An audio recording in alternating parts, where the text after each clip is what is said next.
So hi everyone welcome to వ్యాగటెడ్ Telugu. Today వీడియోలో pre market analysis గురించి ఎక్స్ప్లెయిన్ చేస్తాను.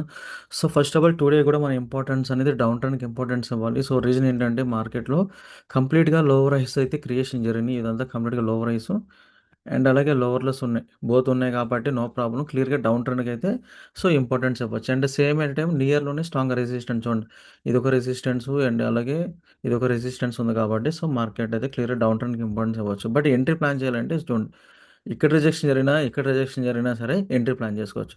లేదు in case gap down open అయింది అనుకోండి, గ్యాప్ డౌన్ ఓపెన్ అయ్యి సో ఇక్కడ రిజెక్షన్ జరిగిన సో డౌన్ ట్రెండ్కి ఎంట్రీ ప్లాన్ చేసుకోవచ్చు. సో టుడే అయితే ఎక్కువగా అయితే ఇంపార్టెన్స్ డౌన్ ట్రెండ్కి ఇవ్వాలి. సో అప్ ట్రెండ్కి వెళ్ళాలంటే చాలా ఎక్కువ టైం తీసుకుంటుంది, అదంతా లాంగ్ ప్రాసెస్ జరగాలి. సో ఓన్లీ అప్ ట్రెండ్కి వెళ్ళాలంటే only market gap down open అవ్వాలి. లాంగ్ గ్యాప్ డౌన్ అంటే చూడండి, మనకి టుడే సపోర్ట్ వచ్చి ఇది గ్యాప్ ఫిల్లింగ్ 24,041 అనేది ఉంది టుడే సపోర్ట్. ఓకే, ఇక్కడ ఇన్ కేస్ ఇక్కడ కానీ ఓపెన్ అయితే మేబీ ఛాన్స్ ఉంది ఆఫ్టర్నూన్కి వెళ్ళి ఛాన్స్. సో అదర్వైజ్ ఎక్కడ ఓపెన్ అయినా సరే మనం డౌన్ ట్రెండ్కి ఇంపార్టెన్స్ ఇవ్వాలి. So okay, today important level గుర్తుపెట్టుకోండి. సో టుడే ఇంపార్టెంట్ లెవెల్ 24,041 ఒకటి. సో ఇది ఒక ఇంపార్టెంట్ లెవెల్. సేమ్ మళ్ళీ ఈ టూ లెవెల్స్ ఏంటంటే, బట్ ఇది సపోర్టు, బట్ ఈ టూ లెవెల్స్ అనేది ఏంటంటే మనకి ఇక్కడ ఈ లెవెల్ దగ్గర వచ్చినా ఈ లెవెల్ దగ్గర వచ్చినా సరే డౌన్ ట్రెండ్కి ఎంట్రీ ప్లాన్ చేసుకోవచ్చు.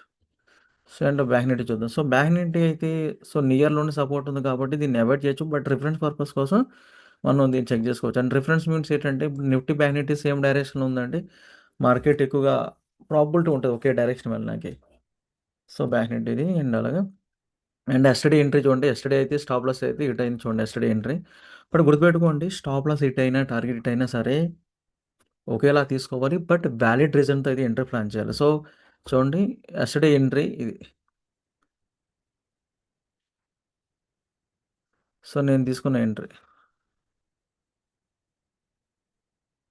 ఓకేనా. సో ఇది ఎంట్రీ. సో ఎందుకంటే ఇక్కడ ఇవ్వడానికి రీజన్ ఏంటంటే, so market first candle buyers ఉన్నారు. మళ్ళీ ఒక ఆఫ్టర్ 1 అవర్ పోయిన తర్వాత చూడండి. So number of times wicks జరిగినాయి ఏమన్నా. విక్స్ జరిగి స్ట్రాంగ్‌గా ఒక ప్యాటర్న్ అయితే బయర్స్ విన్ అయ్యారు కాబట్టి సో నేను ఎంట్రీ తీసుకున్నాను. No problem, stop loss hit అయినా నో ప్రాబ్లమ్. ఎందుకంటే సో నేను ఇచ్చిన ఎంట్రీ అనేది దానికి ఒక రీజన్స్ ఉన్నాయి, లాజిక్ ఉంది. సో ఇలా ఓకే, ఇక్కడ ఓకే. ఇది ఒక ఎంట్రీ తీసుకున్నాను. సో క్రూడ్ ఆయిల్ ఒక ఎంట్రీ ప్లాన్ చేశాను చూడండి. So crude oil same logic అంతే. సో ప్రీవియస్‌గా ఎక్కడైతే రిజెక్షన్ జరిగిందో సేమ్ ప్లేస్‌లో రిజెక్షన్ జరిగింది. దాన్ని ఇక్కడ ఎంటర్ ప్లాన్ చేసుకున్నాను. సో ఇది ఓకే, వర్కౌట్ అయింది. ఓకే, నేను ఒకటే ఫాలో అవుతాను ఏంటంటే, సో నా సక్సెస్ రేట్ ఓన్లీ 60% మాత్రమే. అందుకని నాకు ఎక్కువ అవసరం లేదు. 60% బట్ ప్రాఫిట్ వచ్చేటప్పుడు ఒక 30,000 వస్తే లాస్ అయితే 10,000 వస్తది. అదే లాజిక్ ఇక్కడ. సో నా సక్సెస్ రేట్ 60 ఉంటది. ఓకే, అంటే నేను ఎలా థింక్ చేస్తానంటే ఎక్కువ స్ట్రాటజీలు కాకుండా సో మనకు నచ్చిన ఒక 2, 3 స్ట్రాటజీలు పట్టుకొని అది వస్తేనే ట్రేడ్ తీసుకొని అదర్వైజ్ ఓకే, నెక్స్ట్ దాంతో పాటు ఇంకో రూల్ ఏంటంటే ఓన్లీ వన్ ట్రేడ్ చేయడం ఒకటి. స్టాప్ లాస్ హిట్ అయినా, టార్గెట్ అయినా సరే ఇలా గాని చేస్తే సో కన్ఫర్మ్‌గా సక్సెస్ అవ్వగలం. ఎందుకంటే స్టాక్ మార్కెట్‌లో నాలెడ్జ్ అనేది అందరికి ఒకటే. కానీ అది పేషెన్సీ లెవెలు, సో దాన్ని కంట్రోల్ చేసుకుంటాం. సో ఇవి రావాలి. అంటే కంట్రోల్ మీన్స్ ఏంటంటే ఒక డేకి ఒక ట్రేడ్ చేయడం. సో ఇవే మెయిన్ ఇంపార్టెంట్. అండ్ అలాగే risk management, risk and reward ఇప్పుడు ఎగ్జాంపుల్, ఇప్పుడు నేనున్నాను అనుకోండి ఎగ్జాంపుల్, నేను 1:3కి ఈవెన్ 1 పాయింట్ తక్కువైనా సరే నేను ఎగ్జిట్ అవ్వను. సో ఇట్లా ఉండాలి. సో అంతేగాని ఒక 10 ఇప్పుడు 1:1 వచ్చింది. 1:1 వచ్చిన తర్వాత ఎగ్జిట్ అయిన తర్వాత అది నో యూజ్. సో మనం ఏదైతే రూల్స్ ఫాలో అవుతున్నామో దానికి ఎగనెస్ట్‌గా వెళ్ళడం.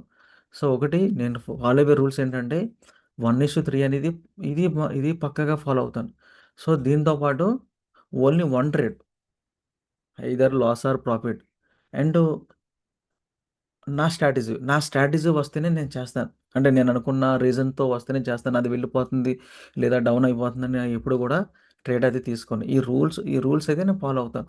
ఓకే. అండ్ అలాగే నా సక్సెస్ రేట్ 60% మాత్రమే. 70, 80 అయితే ఉండదు. 60 సరిపోద్ది నాకు. అంతకన్నా ఎక్కువ అవసరం లేదు.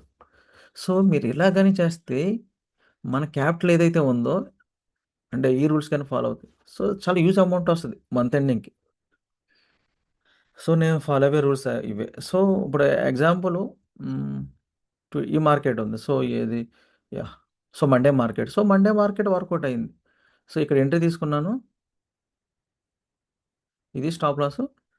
ఇది 1-3 వచ్చేసింది. ఓకే. ఈరోజు యస్టర్‌డే మార్కెట్ ఏమైంది? సో ఇక్కడ ఎంట్రీ తీసుకున్నాను. ఇది ఫెయిల్యూర్ అయింది. No problem. స్టిల్ ఇంకా మనకి స్టిల్ ప్రాఫిట్‌లో ఉంటారు. ఇన్ కేస్ మళ్ళీ ఇంకో ట్రేడ్ యాడ్ అయిందంటే సేమ్ ఇలా ఈ వేలో ట్రేడింగ్ అనేది చేసుకుంటూ వెళ్ళాలి. ఎందుకంటే నాలెడ్జ్ అనేది ఒకటే ఎవరికైనా. ఇప్పుడు ఎగ్జాంపుల్ నేనేమంటున్నాను, సేమ్ ప్రైస్ రిజెక్షన్ జరిగితే ఎంట్రీ ప్లాన్ చేయొచ్చని చెప్తున్నాను. ఆ ఎంట్రీ అనేది నీకు ఒకలా కనిపిస్తుంది. నాకు ఒకలా కనిపించదు. అందరికి ఒకేలా కనిపిస్తది. కానీ ఆ 1:3 ఒకటి ఆ రోజుకి ఒక ట్రేడ్ అనేది మెయిన్ ఇంపార్టెంట్ ఇక్కడ. ఓకే. యాక్చువల్‌గా యస్టర్‌డే ఎంట్రీ ఫెయిల్యూర్ అవ్వనకి. అంటే ఎగ్జామ్ చూడండి. నాకు తెలిసిది. ఫెయిల్యూర్ అవ్వే ఛాన్స్ ఉందని తెలుసు. ఎందుకంటే నిఫ్టీ ఫ్యూచర్‌లో రెసిస్టెంట్ తీసుకుంది మార్కెట్ యాక్చువల్‌గా. బట్ యస్టర్‌డే ఇదే టైంకి మనకి 10 ఇప్పుడు ఎగ్జామ్ చూడండి. 10:00 మనకి ఇక్కడ ఏమొచ్చింది, ఇక్కడ సేమ్ ప్రైస్ రిజెక్షన్ వచ్చింది. కానీ నిఫ్టీ ఫ్యూచర్‌లో ఏమైంది, మార్నింగ్ రెసిస్టెంట్ తీసుకుంది. తెలుసు నాకిది. బట్ తెలిసినా సరే ఎందుకు నేను ఎంట్రీ ఇచ్చానంటే, బట్ మనం ఏదైతే బిలీవ్ చేసామో దానికి ఎంట్రీ ఇవ్వాలి. ఓకే. సో